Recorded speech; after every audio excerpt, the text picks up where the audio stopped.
सबसे पहले आपको खबर दिखाते हैं महाराष्ट्र से, जहां नांदेड़ में हुई हिंसा पर पुलिस ने बड़ी कार्रवाई की है। 18 लोगों को गिरफ्तार किया गया है, जबकि 400 लोगों के खिलाफ ये एफआईआर दर्ज की गई। दरअसल नांदेड़ में होला मोहल्ला रोकने के दौरान हिंसा हो गई। आक्रोशित भीड़ ने पुलिस टीम पर हमला कर दिया। इस दौरान पुलिस के वाहनों को भी निशाना बनाया गया। तलवारें लहराती भीड़ के आगे पुलिस घिर गई और कई लोग इस दौरान बुरी तरह से घायल हुए। इनमें पुलिसकर्मी भी शामिल हैं। 18 लोगों को पुलिस ने अरेस्ट किया, जबकि एफआईआर हुई थी 400 लोगों के खिलाफ। तस्वीरें भी आपको हम दिखा रहे हैं। पुलिस ने दरअसल इस कार्यक्रम को लेकर कोई इजाजत यहां नहीं दी थी। कोरोना को लेकर जो अभी परिस्थितियां हैं महाराष्ट्र में, उसके मद्देनजर ये अहम फैसला। लेकिन अचानक जिस संख्या में भीड़ यहां पर पहुंची है, आप वहां पर हुई अराजकता का अंदाजा इससे लगा सकते हैं। तलवारें लहराई गई, गाड़ियों को चकनाचूर कर दिया गया, पुलिस पर इस भीड़ ने हमला कर दिया। कई पुलिसकर्मी यहां पर घायल भी हुए हैं। गाड़ियों की हालत ये देखिए, बुरी तरह से क्षतिग्रस्त। भीड़ के हाथ में तलवार तक मौजूद थी। जो दरवाजा वहां पर बंद किया गया था, गेट बंद किया था, उसे तोड़ती हुई भीड़ आगे बढ़ चली और पुलिस पर भी अटैक कर दिया।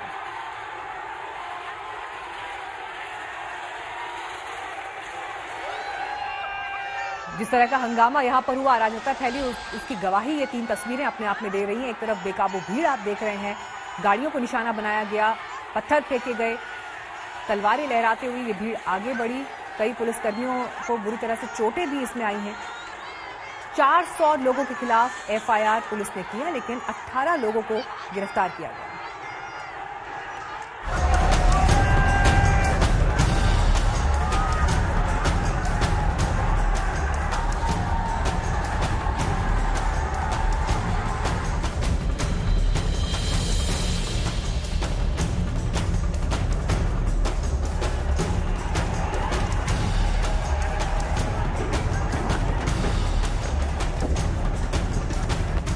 महाराष्ट्र में दोबारा लॉकडाउन की नौबत क्यों आन पहुंची, उसकी गवाह ये तस्वीरें हैं। नांदेड़ की सड़कों पर संग्राम छिड़ा है।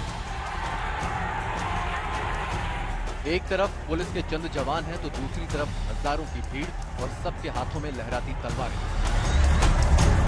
गुरुद्वारे के बाहर मेन गेट का ये मंजर देखिए। बैरिकेडिंग के जरिए पुलिस ने भीड़ को अंदर रोक कर रखा है, लेकिन भीड़ के एक धक्के से लोहे की बैरिकेडिंग गत्ते की तरह ढह गई और सड़क पर हुड़दंगियों का सैलाब उमड़ पड़ा।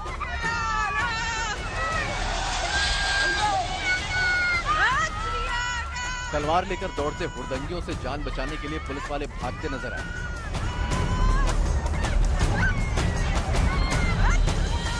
उपद्रवियों ने सड़कों पर जो भी गाड़ियां मिली चकनाचूर कर दी।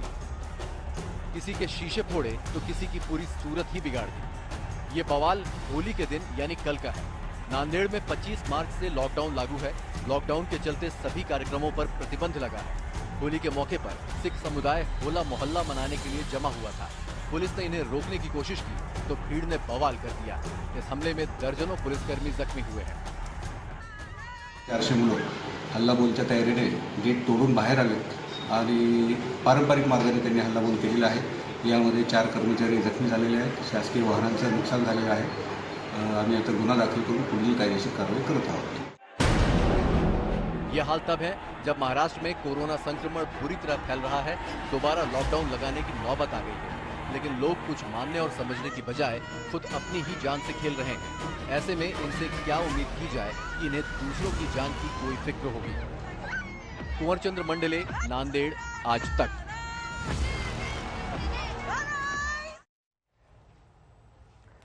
तो ये पूरी परिस्थिति आपने देखी जो महाराष्ट्र के नांदेड़ में दिखाई दी। होला मोहल्ला के कार्यक्रम को करना चाहते थे सिख समुदाय के लोग, लेकिन पुलिस ने इजाजत नहीं दी थी और उसके बाद जो कुछ हुआ वो आपने देखा। पुलिस जो वहां पर मौजूद थी, क्या परिस्थितियां उस दौरान पैदा हुई, सुनिए। कि कोरोना की हालत देखते हुए इस बार हल्ला बोल कैंसिल करेंगे। कुछ यंगस्टर लड़के जो है वो बात नहीं मान रहे थे। बाबा जी ने भी उनको समझाने की कोशिश की तो वो 1 नंबर गेट से बाहर आ गए और ट्रेडिशनल रूट जो है इसी रूट पे उन्होंने हल्ला बोल मनाया। इसमें हमारे रिस्ट्रिक्ट करते वक्त कुछ 4 कर्मचारी जख्मी हुए और पुलिस की कुछ व्हीकल से उनका नुकसान हुआ है। आईपीसी के धारा अलग अलग धाराओं और कोविड गाइडलाइंस का वायलेशन किया है, इस आधार पे गुना दाखिल किया जाएगा। कुछ नहीं, गुरुद्वारा गेट नंबर 1 पे हल्ला बोल अंदर था और हम लोग ड्यूटी के ऊपर से बाहर गेट नंबर 1 पे और अचानक मैं बाहर आया और मेरे को पीछे से कोई तो अज्ञात चीज़ हमें पीछे से वार किया और मेरे को थोड़ा चक्कर आके नीचे पड़ गया। बढ़ते आगे, रुक करते हैं अगली खबर का। बात पश्चिम बंगाल की। पश्चिम बंगाल में दूसरे चरण के चुनाव के लिए आज प्रचार का आखिरी दिन है। बंगाल में शक्ति परीक्षण का दिन इसलिए क्योंकि आज तमाम बड़े नेता और दल प्रचार में अपनी पूरी ताकत झोंके रखेंगे। अमित शाह नंदीग्राम के अलावा दूसरी जगहों पर रोड शो करेंगे, तो ममता, शुभेंदु अधिकारी पहले से ही नंदीग्राम में डटे हुए हैं। एक बड़ी लड़ाई नंदीग्राम में होने वाली है क्योंकि वहां पर मुख्यमंत्री ममता बनर्जी वहां से चुनावी मैदान में है, तो बीजेपी से शुभेंदु अधिकारी ममता बनर्जी को टक्कर दे रहे हैं। शुभेंदु अधिकारी के बयान इससे पहले ही सुर्खियां बटोर चुके हैं, जब उन्होंने कहा था कि नंदीग्राम से अगर वो लड़े तो ममता बनर्जी को 50,000 वोटों से हराएंगे और नहीं हरा पाए तो राजनीति से संन्यास ले लेंगे। तो ऐसे में ये लड़ाई कितनी बड़ी हो चली है, इसका अंदाजा आप लगा सकते हैं कि बीजेपी के 50 से ज्यादा एमपी बंगाल में डेरा डाले हुए हैं और आज गृह मंत्री अमित शाह खुद नंदीग्राम में मौजूद रहेंगे।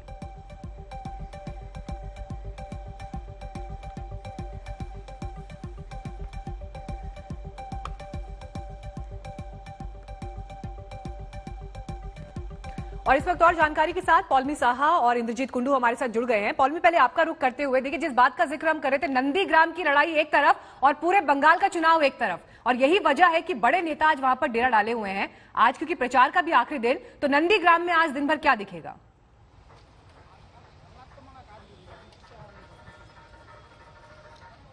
जी बिल्कुल मीनाक्षी, आपने सही कहा कि बंगाल का चुनाव एक तरफ, नंदीग्राम की लड़ाई एक तरफ। आप देख सकते हैं मेरे पीछे ये ट्रक है जिस पर खुद अमित शाह प्रचार करेंगे शुभेंदु अधिकारी के लिए। वो दोपहर 12 बजे के आसपास यहाँ पहुंचेंगे और एक रोड शो करेंगे शुभेंदु अधिकारी के लिए। आखिरी दिन है आज चुनाव के कैंपेन का नंदीग्राम के लिए, तो यहाँ पर बीजेपी जो है अपने सबसे बड़े नेताओं को, सबसे दिग्गज नेताओं को, अपने स्टार फेसेस को उतार रही है। खुद गृह मंत्री अमित शाह रोड शो करेंगे, फिर मिथुन चक्रवर्ती भी यहाँ पर पहुंचेंगे और वो भी यहाँ पर रोड शो करेंगे। दिन के आखिर में जब कैंपेनिंग खत्म हो रहा होगा तब वो यहाँ पहुंचेंगे। तो शुभेंदु अधिकारी के लिए बीजेपी अपनी पूरी जोर लगा दे रही है, सब कुछ झोंक दे रही है इस एक लड़ाई में, क्योंकि ये एक जो लड़ाई है वो प्रतिष्ठा की लड़ाई हो चुकी है बीजेपी और ममता बनर्जी के बीच। ममता बनर्जी खुद भी यहाँ पर 3 सभाएं करेंगी, रोड शो भी करेंगी, क्योंकि आखिर का दिन है, जैसे आपने कहा, कैंपेन खत्म होने से पहले।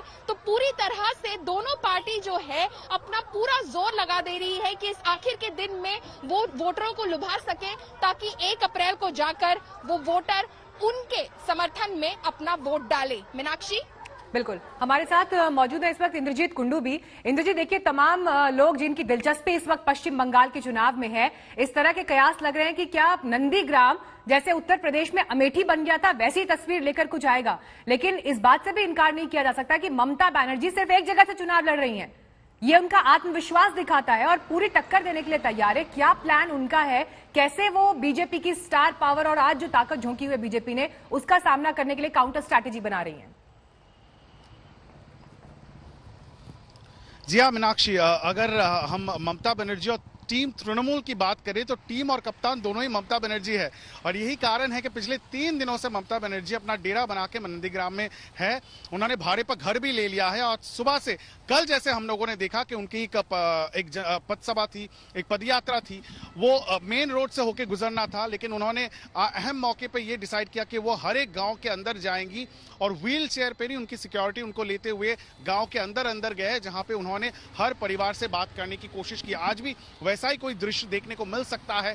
ममता बनर्जी अपना जो पर्सनल करिश्मा है और जो लोगों से उनका जो कनेक्ट है उसको इस्तेमाल करते हुए ये लड़ाई, ये जंग जीतना चाहती है। और कल ममता बनर्जी से कई दफा मैंने बात की और वो कॉन्फिडेंट दिख रही थी। उनको लग रहा है कि ये शुभेंदु अधिकारी के खिलाफ उनका कोई लड़ाई नहीं है, क्योंकि ममता बनर्जी को बार बार ये कहते हुए दिख रहा है कि 2016 में जब शुभेंदु अधिकारी पहली बार नंदीग्राम से चुनाव जीते थे तो 2011 में ममता बनर्जी ने पश्चिम बंगाल में सरकार बना लिया था। 2016 में दूसरी बार उन्होंने सरकार बनाई। तो ममता बनर्जी का ये कहना है कि ये अगर आप कहेंगे कि शुभेंदु अधिकारी का गढ़ है तो ये गलत है, ये तृणमूल कांग्रेस का गढ़ है। और क्योंकि तृणमूल कांग्रेस यहाँ पे क्षमता में थी, यही कारण है कि शुभेंदु अधिकारी 2016 में जीते थे। महाराष्ट्र में लॉकडाउन की वापसी करीब करीब तय है। तेजी से फैलते कोरोना संक्रमण को देखते हुए होली के एक दिन पहले सीएम उद्धव ठाकरे ने कोविड टास्क फोर्स की बैठक बुलाई थी, जिसमें साफ तौर पर यह निष्कर्ष निकला कि लॉकडाउन तुरंत लागू कर देना चाहिए। हालांकि अभी इस पर आखिरी फैसला नहीं हुआ है।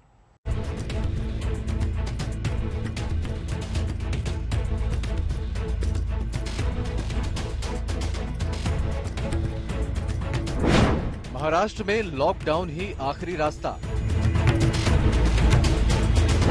बेकाबू कोरोना की कैसे रुके रफ्तार। टास्क फोर्स ने दिया तालाबंदी का सुझाव। पूरा देश एक तरफ और महाराष्ट्र दूसरी तरफ। आंकड़े गवाही दे रहे हैं कि महाराष्ट्र में कोरोना की वापसी की कहानी पिछली बार से भी ज्यादा खौफनाक होती जा रही है। सीएम उद्धव की बार बार चेतावनी के बावजूद महाराष्ट्र में न तो सड़कों बाजारों से भीड़भाड़ कम हुई और न ही कोरोना की बेतहाशा रफ्तार। हालात बेकाबू होते देख उद्धव ने 28 मार्च को कोविड टास्क फोर्स की बैठक बुलाई। स्वास्थ्य मंत्री, मुख्य सचिव और एक्सपर्ट्स के साथ हुए मंथन में यही निष्कर्ष निकला है कि महाराष्ट्र में लॉकडाउन के अलावा और कोई चारा नहीं बचा। बैठक में उद्धव ने कहा कि लोगों की सेहत और जिंदगी उनकी पहली प्राथमिकता है। उद्धव ने सभी जिलों में अनाज, दवाओं की सप्लाई सुनिश्चित करने को कहा है। सभी जिलों में जरूरी सेवाओं की तैयारी दुरुस्त करने के निर्देश दिए हैं। सभी जिलों में प्रशासन को लॉकडाउन के लिए तैयार रहने को कह दिया गया है, लेकिन लॉकडाउन कब से लागू होगा ये तारीख अभी नहीं बताई गई है। मध्ये एकंदरीत कोविड-19च्या रुग्णांची संख्या वाढत चाललेली। जवळपास काल 40,000 रुग्ण संख्या एका दिवसामध्ये रिपोर्टच्या माध्यमातून समोर आले। निश्चित रूपाने लॉकडाऊन हे राज्याला, जनतेला, कुणाला परवडणारा नाही। आम्ही सर्वांनी मुख्यमंत्री महोदयांना आग्रह धरला की आता लॉकडाऊन हे उपाय होऊ शकत नाही, पण अजून लॉकडाऊन होतीलच असा निर्णय झालेला नाही। हालात को देखते हुए रविवार रात से ही पूरे राज्य में नाइट कर्फ्यू लागू हो चुका है। तभी से इस बात का अंदेशा होने लगा था कि लॉकडाउन की वापसी महाराष्ट्र में तय है। मुंबई के तमाम इलाकों में रविवार रात को पसरा सन्नाटा करीब 9 महीने पहले के उस खौफनाक मंजर की याद दिलाने लगा जब पूरा देश घरों के अंदर कैद था। ये तो तय है कि महाराष्ट्र एक बार फिर बेड़ियों में कैद होने जा रहा है। तगड़े झटके झेलने के बाद अर्थव्यवस्था को पटरी पर आने से पहले ही फिर से और करारे झटके लगने वाले हैं। मुंबई की झुग्गी बस्तियों से पलायन की वो तस्वीरें एक बार फिर दोहराई जा सकती हैं। सड़कों पर घरों के लिए पैदल निकलने वालों के बदकिस्मत काफिले फिर से दिखाई दे सकते हैं। अगर लोगों ने पिछले लॉकडाउन से कुछ सबक लिया होता तो शायद ये नौबत ना आती। महाराष्ट्र का दूसरा लॉकडाउन उद्धव सरकार की भी बड़ी परीक्षा होगा कि राज्य में दोबारा मानवीय त्रासदी दिखेगी या फिर इस बार कुछ बेहतर प्रबंधन दिखाई देगा। मुंबई से विद्या के साथ आज तक ब्यूरो। सरकार के सामने फिक्र की बात यह है कि कोरोना के बढ़ते मामलों पर रोक कैसे लगे, टीकाकरण तेज कैसे हो, लोग मास्क और 2 गज की दूरी जैसे उपायों पर अमल करते रहें। सारे सवालों के साथ हमने बात की देश के स्वास्थ्य मंत्री डॉक्टर हर्षवर्धन से। नमस्कार, मैं हूं श्वेता सिंह और आप देख रहे हैं आज तक। कोरोना की दूसरी लहर इस समय हिंदुस्तान में है और यह सुनकर जितना आपको डर लगे शायद आपकी सावधानी बढ़ सकती है, लेकिन डर के साथ जरूरी है जानकारी और ये भी कि वैक्सीनेशन के हिसाब से हिंदुस्तान में चल क्या रहा है। जो पूरी परिस्थितियां हैं, जो पूरा माहौल है, उस सब पर बातचीत करने के लिए हमें समय देने के लिए डॉक्टर हर्षवर्धन बहुत शुक्रिया आपका। क्योंकि बहुत आपका जो कामकाज है पिछले 1 साल से जिस तरीके से चल रहा है और अभी तक जिस तरह से हम नियंत्रण में रख पाए हैं कोरोना के केसेस को, क्या ये दूसरी लहर भी निकल जाएगी? कितनी चिंता है सरकार को?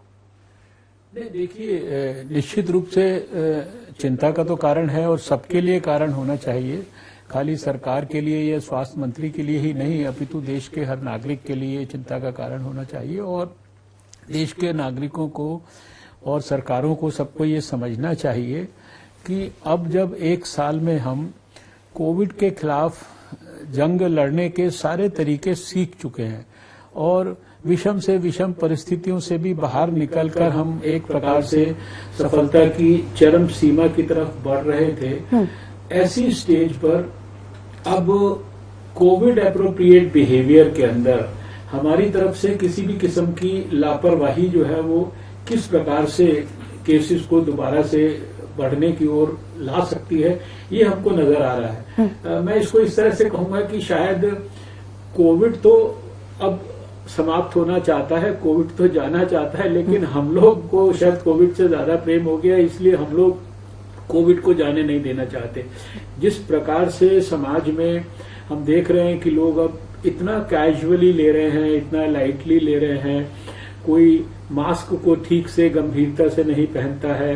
जो बेसिक 4-5 बातें बताई गई हैं जो बिल्कुल आसान है, मास्क को ठीक ढंग से पहनना, साबुन से हाथ धोते रहना, 2 गज की दूरी बनाकर रखना और अपने जो इन्फेक्टेड हाथ हैं उनको बार बार नाक मुंह पर आंख पर नहीं लेके जाना। यही तो बातें हैं जो बार बार कही गई हैं। अब अगर इन बातों को भी अगर फॉलो करने में हम किसी प्रकार से जो है कैजुअल ढंग से काम कर रहे हैं तो ये निश्चित रूप से हम सबके लिए चिंता का विषय है। तो आपके आकलन में डॉक्टर हर्षवर्धन, चूंकि पूरी दुनिया में अगर पहला वेव आया तो सेकेंड वेव फॉलो किया, तो ये एक बीमारी के लाइफ साइकिल के हिसाब से हम देखें या फिर हम ये माने कि हमने कोताही की है?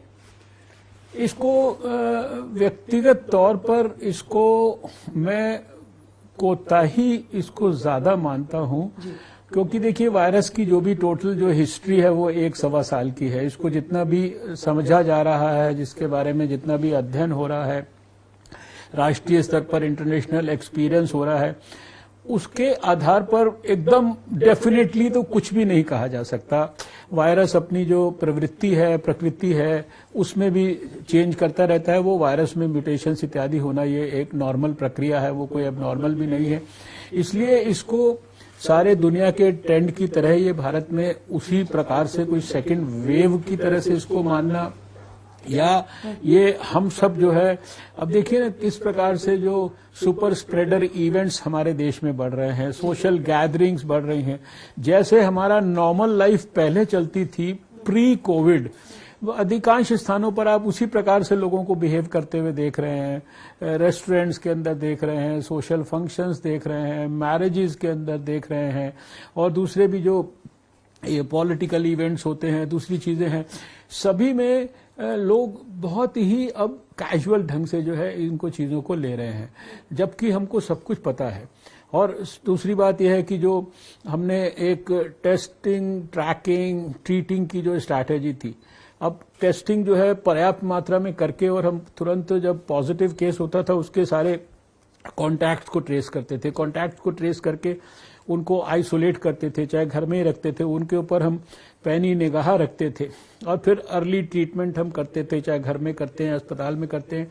वो सारी चीजों के अंदर भी जो है थोड़ा सा हमको लगता है कि लैक्सिटी आई है। लोगों को अब ये लग रहा है कि एक तरफ लोगों को लगता है कि लोगों ने इतने दिन में क्या देखा कि इतने बड़े देश में 1,19,00,000 लोगों को कोविड हुआ, 1,13,00,000 से ज्यादा जो है वो ठीक होकर घर चले गए। दुनिया का सबसे कम फैटेलिटी रेट 1.35% केवल हमारा है, और हमारा रिकवरी रेट एक स्टेज पे आपने देखा 97% तक पहुंच गया था, अभी शायद 94-95 के बीच में है। तो ये सारी चीजें लोग देख रहे हैं। फिर दूसरी तरफ लोग क्या देख रहे हैं कि अब वैक्सीन आ गई है, लोग समझ रहे हैं वैक्सीन आ गई है, मुझे लगी है या नहीं लगी है, लेकिन शायद अब ये कोविड जो है ये समाप्ति की ओर है। बात पश्चिम बंगाल की हॉट सीट बन चुके नंदीग्राम की। नंदीग्राम समेत पश्चिम बंगाल की 30 सीटों पर दूसरे दौर का प्रचार शाम 5 बजे थम जाएगा और 1 अप्रैल को वोट डाले जाएंगे।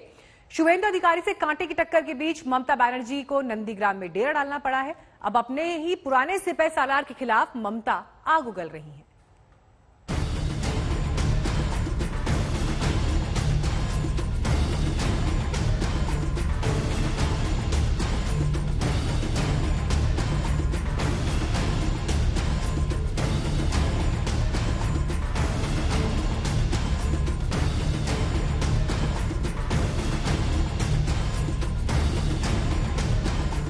ममता बनर्जी ने नंदीग्राम को नाक का सवाल बना लिया है।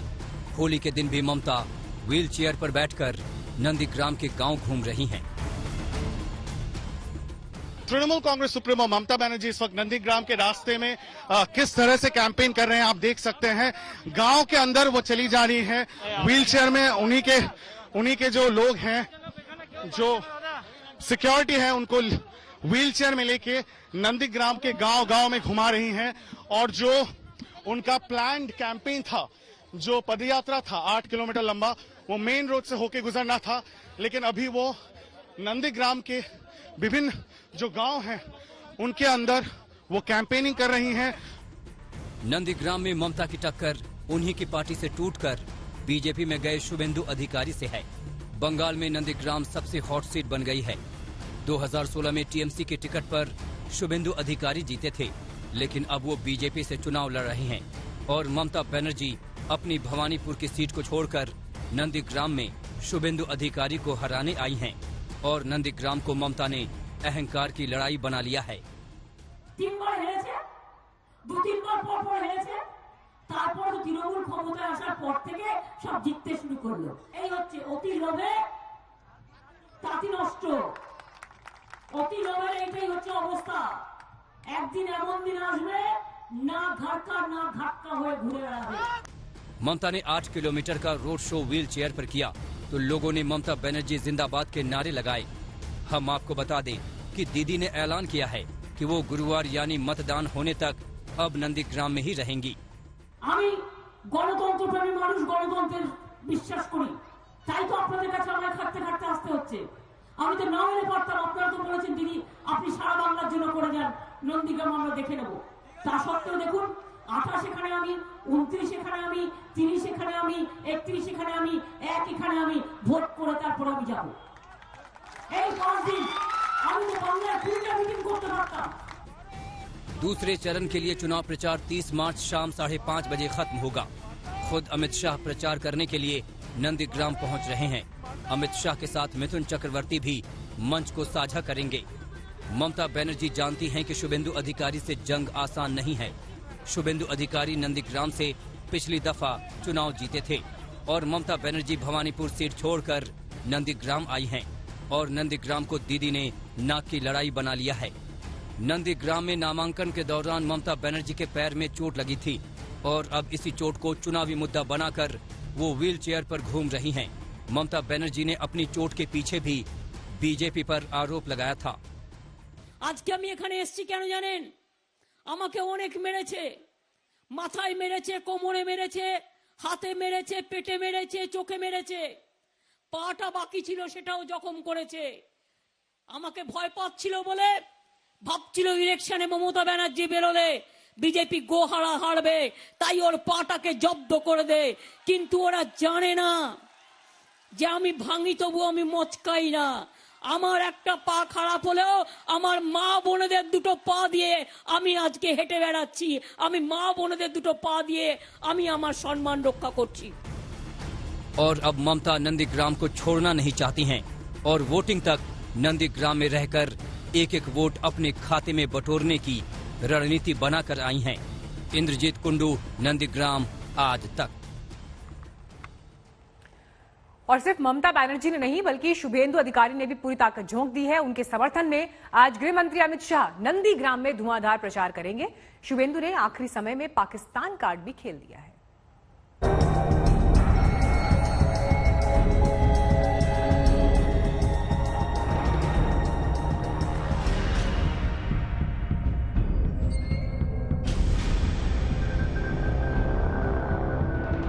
धुआंधार प्रचार और वार पलटवार के बीच नंदीग्राम का सियासी संग्राम अब आखिरी दौर में पहुंच चुका है।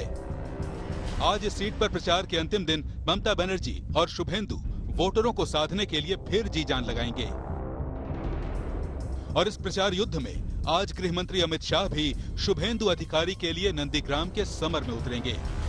1 अप्रैल को दूसरे चरण की वोटिंग तक ममता बनर्जी नंदीग्राम में ही डेरा डाले हुए हैं और लगातार व्हील चेयर पर बैठकर नंदीग्राम की गलियों में प्रचार कर रही हैं ताकि इस सीट पर दोबारा जीत का शुभेंदु अधिकारी का सपना पूरा न हो सके। लेकिन शुभेंदु का दावा है कि नंदीग्राम की जनता टीएमसी राज से परिवर्तन का मन बना चुकी है। उसकी तुरंत दिमाग का इलाज कराना चाहिए। जिस चीफ मिनिस्टर ने प्रधानमंत्री को साला बोलता है हिंदी लैंग्वेज यूज करता है, उसका कोई बात पर कोई आंसर नहीं दूंगा। मेरा क्षेत्र में चुनाव हुआ, पूरा के पूरा वोट परिवर्तन के पक्ष में हुआ, तुष्टिकरण के खिलाफ हुआ। 30 में 30 भाजपा जीतेगा।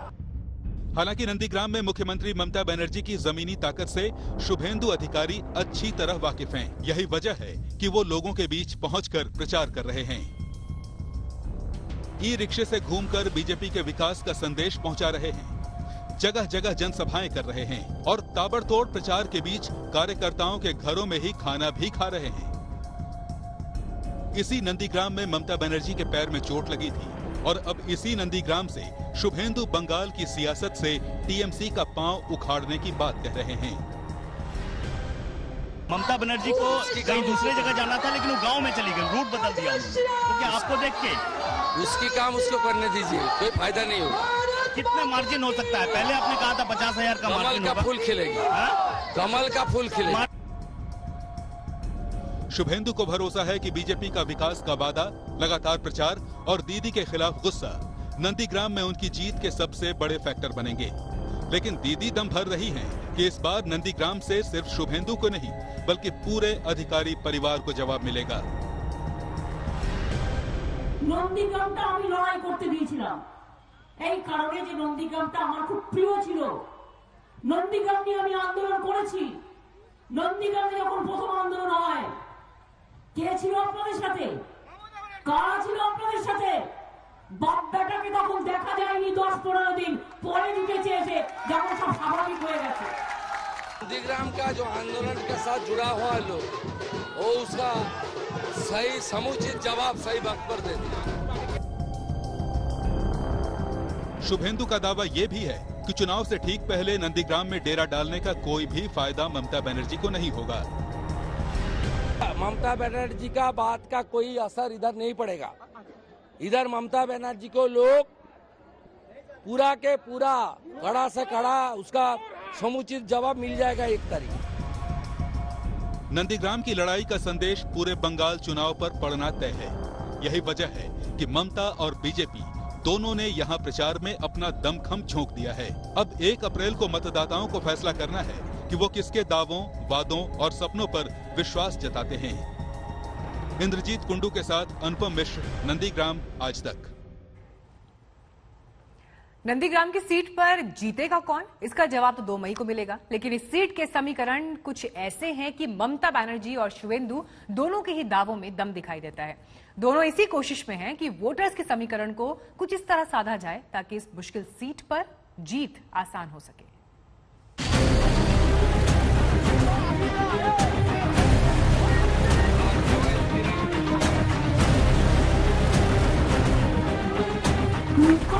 बंगाल का क्या हाल है, तुम्हारा यूपी का क्या हाल है, तुम्हारा हाथरस का क्या है, दिल्ली का क्या है?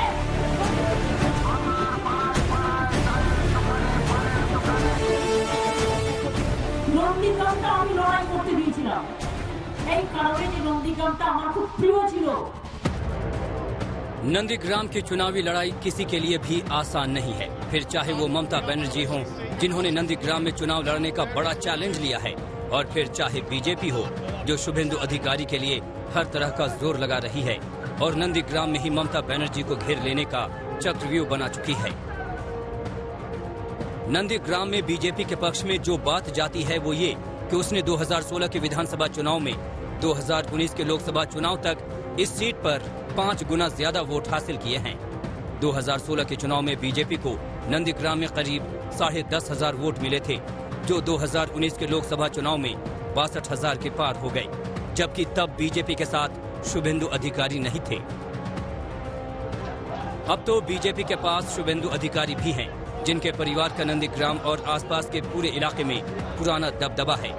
जिस जिले में नंदीग्राम सीट है, शुभेंदु के पिता और भाई दोनों सांसद हैं और खुद शुभेंदु अधिकारी नंदीग्राम में पिछली बार 81,000 वोट से जीते थे। ममता बनर्जी को कहीं दूसरे जगह जाना था, लेकिन वो गांव में चली गई, रूट बदल दिया। तो क्या आपको देख के उसकी काम उसको करने दीजिए, कोई फायदा नहीं होगा।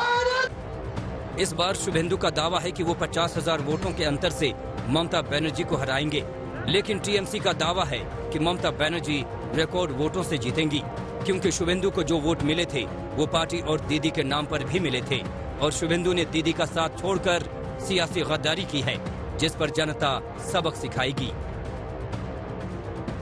भवानीपुर की अपनी पुरानी सीट छोड़कर नंदीग्राम की ये चुनावी लड़ाई ममता बनर्जी ने खुद चुनी, तो इसमें 3 बड़े मैसेज थे।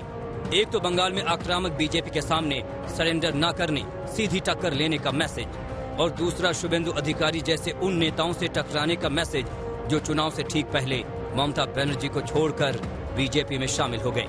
और तीसरी बात यह है कि नंदीग्राम आंदोलन ने ही 14 साल पहले दीदी को वो रास्ता दिखाया था जिस पर चलकर वो सत्ता की कुर्सी तक पहुंची थी। नंदीग्राम में ममता उसी स्ट्रीट फाइटर वाली इमेज को फिर से जिंदा कर रही हैं। নন্দীগ্রামে যখন প্রথম আন্দোলন হয় কে ছিল আপনাদের সাথে, কারা ছিল আপনাদের সাথে? इस टक्कर के बीच नंदीग्राम का एक चुनावी गणित ये भी है कि कुल 2,75,000 वोटर्स में करीब 62,000 मुस्लिम वोटर हैं, जिस पर टीएमसी का भरोसा है कि ये वोट उनके सपोर्ट में है। मुस्लिम वोट एकजुट रहे और कोई ध्रुवीकरण न हो, इसके लिए दीदी ने पूरा जोर लगा दिया है। आज तक ब्यूरो। कश्मीर के सोपोर में आतंकी हमले में मरने वालों का आंकड़ा 3 तक पहुंच गया है। गोलीबारी में घायल एक और काउंसलर ने दम तोड़ दिया। कल हुए हमले में एक जवान शहीद हो गया।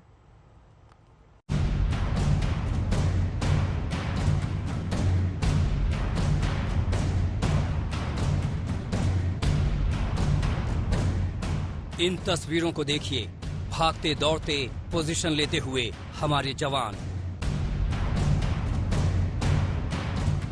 और अफरा तफरी का माहौल।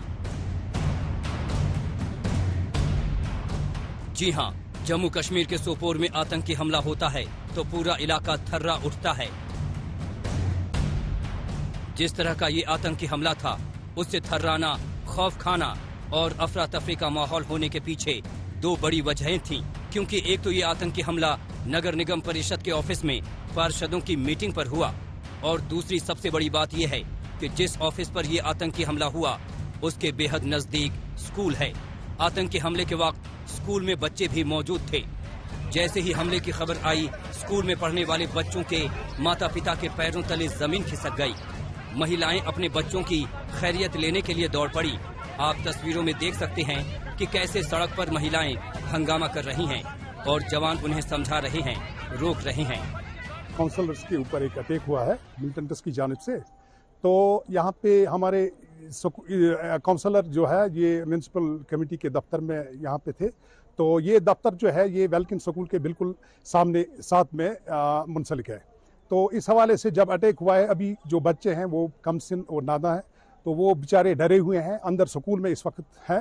तो यहाँ पे बहुत सारे पेरेंट्स जो है लेने के लिए आए थे।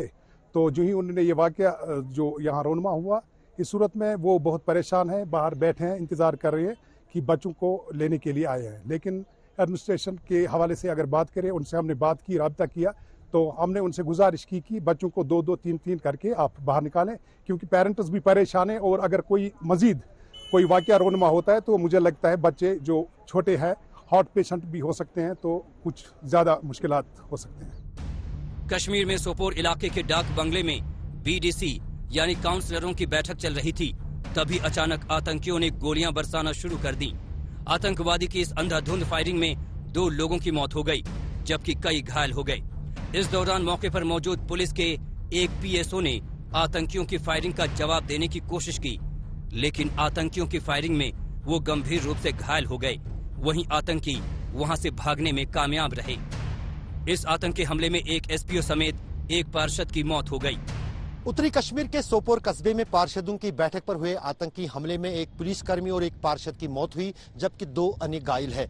यहाँ पर आज सुबह जब ये हमला हुआ, उस वक्त सोपोर इलाके के सभी पार्षद एक बैठक के लिए यहाँ पर जमा हुए थे। काफी हड़कंप मच गया, क्योंकि आसपास एक स्कूल भी था। लेकिन उसके बाद पूरे इलाके की सुरक्षा बलों ने घेराबंदी की है। अभी भी सुरक्षा बलों को शक है कि हमलावर आसपास ही कहीं छुपे हो सकते हैं, जिनके लिए महातलाशी अभियान जारी है। आतंकी हमले में जिस काउंसलर की मौत हुई उसका नाम रियाज अहमद है और मारे गए पीएसओ का नाम मुश्ताक अहमद है। हमले के वक्त बीजेपी की BDC chairman Farida Khan meeting ले रही थी, लेकिन वो सुरक्षित हैं। वो घायल जरूर हुई हैं। कश्मीर में दहशतगर्दी का घिनौना चेहरा एक बार फिर सामने आया है।